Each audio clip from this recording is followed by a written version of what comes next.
আছো বন্ধুরা? I hope সবাই খুব ভালো আছো আর সুস্থ আছো। আমি কিন্তু খুব ভালো নেই, এখনো পুরোপুরি সুস্থ হতে পারছি না, এখনো পুরোপুরি সুস্থ হতে পারিও নি। তো আমি অম্বিকা, আমার স্মাইল অম্বিকার নতুন একটি ঝলমলে ভিডিওতে তোমাদেরকে আরও একবার ওয়েলকাম, আর আমার তরফ থেকে অনেক অনেক ভালোবাসা। তো এখন হচ্ছে বাজে একদম ঘড়ির কাঁটা 8:30, আর আজ হলো বৃহস্পতিবার। তো এই 8:30 থেকে তোমাদেরকে সাথে নিয়ে শুরু করছি ভিডিওটা। আশা করছি তোমাদেরকে ভালো লাগবে। প্রত্যেক দিন না ভিডিও দিতে পেরে সেটাও ভীষণ খারাপ লাগে, তো চেষ্টা করছি ভিডিও করার আজ থেকে। তো দেখি পারি কি না, কতটা কি করে উঠতে পারি। তো তোমরা প্লিজ পাশে থেকো আর সাথে থেকো। আর এই জাস্ট চা নিয়ে নিচে আমি ফ্রেশ হয়ে নিয়েছি, তো এই জাস্ট চা নিয়ে বসেছি, একটু চাটা খেয়ে নেবো, তারপরে একটু ঘরের কাজকর্ম শুরু করব। রান্না টান্না একদম সিদ্ধ রান্না করব, অনেক কিছু সমস্যা হচ্ছে, তো তার জন্যই আর কি। তো যাই হোক বন্ধুরা, আজকে বৃহস্পতিবার, আজকে লক্ষ্মীবার আছে, কারণ হচ্ছে ঘরের কাজকর্ম করে পুজো টুজোর ব্যাপার আছে, সবটাই আছে। আর আজকের দিনটা হলো আমাদের প্রত্যেকের কাছে বেশ ভীষণই স্পেশাল বলতে পারো। আজ হলো শিক্ষক দিবস। তো আমি জানাই আমার সকল গুরুদেরকে, তো আমার মন থেকে, আমার অন্তঃস্থল থেকে শত সহস্র কোটি প্রণাম, শ্রদ্ধা আর ভালোবাসা। যাদের ছায়ায় বড় হয়ে উঠেছি, যাদের ছায়ায় শিক্ষিত হয়ে উঠেছি, তাদেরকে জানাই অনেক অনেক ভালোবাসা, শ্রদ্ধা, প্রণাম। তো শিক্ষা তো প্রত্যেক গুরুই আর কি শিক্ষা, তাই না? আর সব থেকে বড় কথা, প্রথম শিক্ষাগুরু হচ্ছে তার মা বাবা। তো মা বাবাকেও জানাই শত সহস্র কোটি প্রণাম আর ভালোবাসা। তো যাই হোক, আমি ভিডিওটাই এখন থেকে শুরু করছি। তোমরা সবাই প্লিজ পাশে থেকো আর সাথে থেকো। আমি জোর গলায় ভয়েসে বলতেও পারছি না, কারণ আমার শরীর প্রচণ্ড উইক। তো বুঝতেই পারছো, শরীরের কন্ডিশন একদম ঠিকঠাক নেই। তো যাই হোক, চলো তোমরা সাথে থেকো। আর এই যে দেখো, চা নিয়েছি, তোমার ফ্রন্ট ক্যামেরাতেই দেখাচ্ছি। এই যে আমি চা নিয়ে বসেছি, আর সাথে যে বিস্কুটের ডিব্বাও আছে।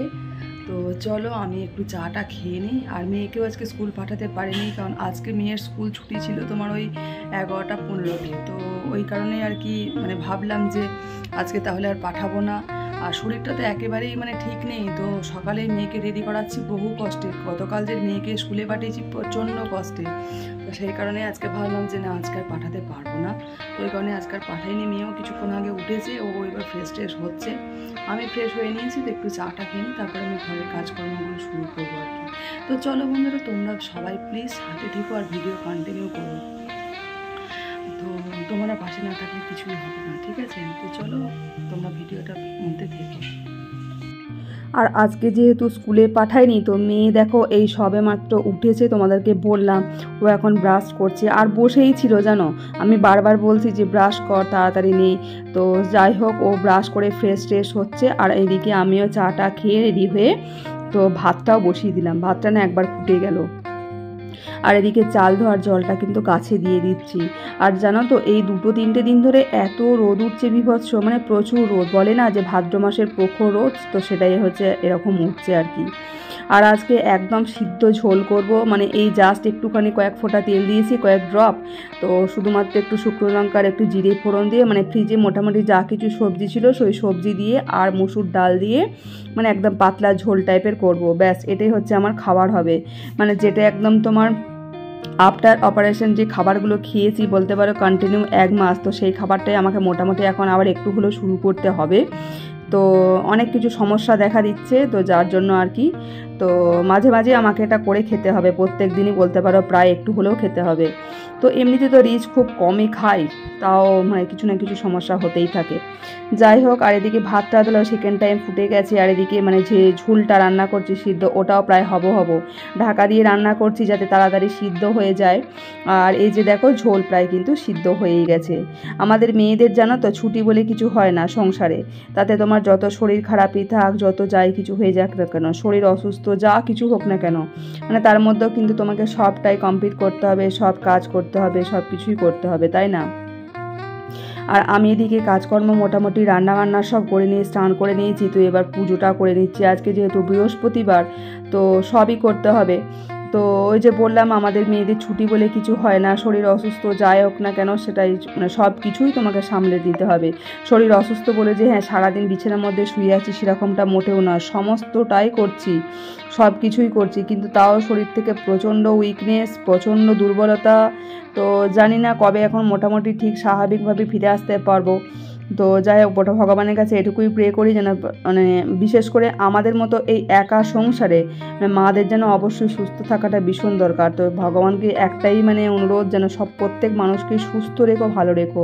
সুস্থ ভালো থাকাটা না ভীষণ একটা বড় ব্যাপার, সুস্থ ভালো থাকাটাই সব থেকে দরকার। আজকে যদি আমি অসুস্থ খুব হয়ে পড়ি, মেয়েটাকে দেখার কিন্তু কেউ নেই, হ্যাঁ, তো মানে ভীষণই অসুবিধা হয়, কিন্তু কিছু করার নাই, সবটাই করতে হচ্ছে। আজকে যদি একদম পড়ে যায় আমি বিছানা, মানে ওর সমস্ত ক্লাস বলো, স্কুল টিউশন মানে যা কিছু থাকে কেন, কোচিং সব ওর বন্ধ হয়ে যাবে। তো সেই কারণে মনের জোর নিয়ে করি, যতটা পারি মনের জোর নিয়ে করি, মনের জোর নিয়েও এই অ্যাক্টিভ থেকে করার চেষ্টা করি, সবসময় পজিটিভলি থাকি।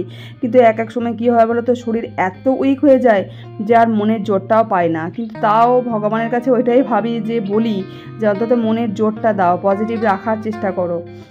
তো কি আর করব, কিছু করার নেই। আর আজকে যেহেতু বৃহস্পতিবার, তো ঠাকুরের আলপনাটাও আর কি দিচ্ছি।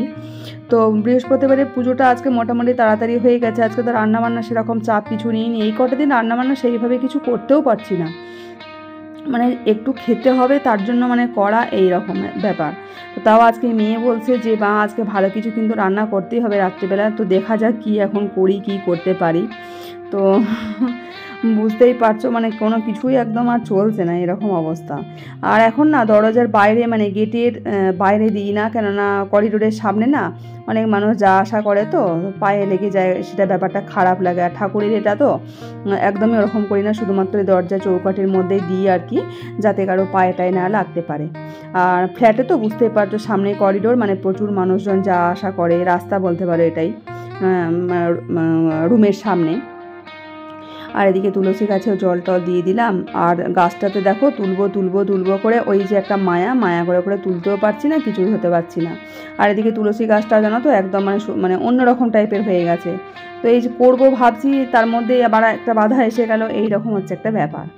তো বন্ধুরা অনেকটা সময় পর আমি এসেছি, এখন হচ্ছে বাজে রাত্রিবেলায় প্রায় তোমার ওই 8:30 8টা মতো।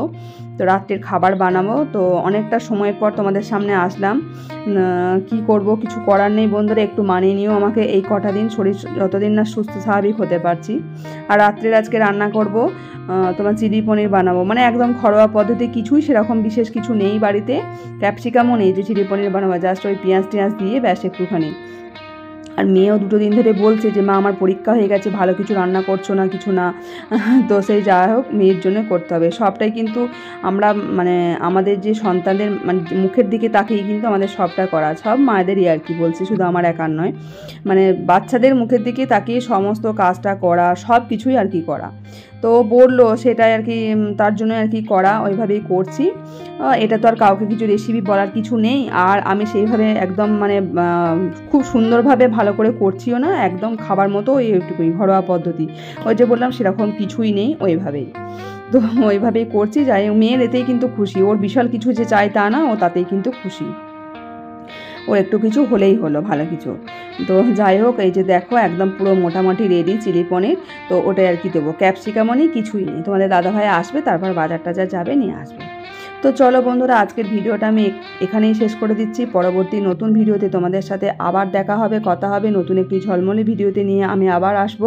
তোমরা সবাই খুব ভালো থেকো, সুস্থ থেকো, আর সবাই সুস্থতা কামনা করি আমি, সবাই যেন ভালো থাকে, আর আমি যেন খুব তাড়াতাড়ি সুস্থ হয়ে যেতে পারি, তোমাদেরকে ভালো আরও নতুন ভিডিও দেওয়ার চেষ্টা করতে পারি। তো চলো বন্ধুরা আজকের মতো টাটা, বাই, গুড নাইট, তোমরা সবাই খুব ভালো থেকো।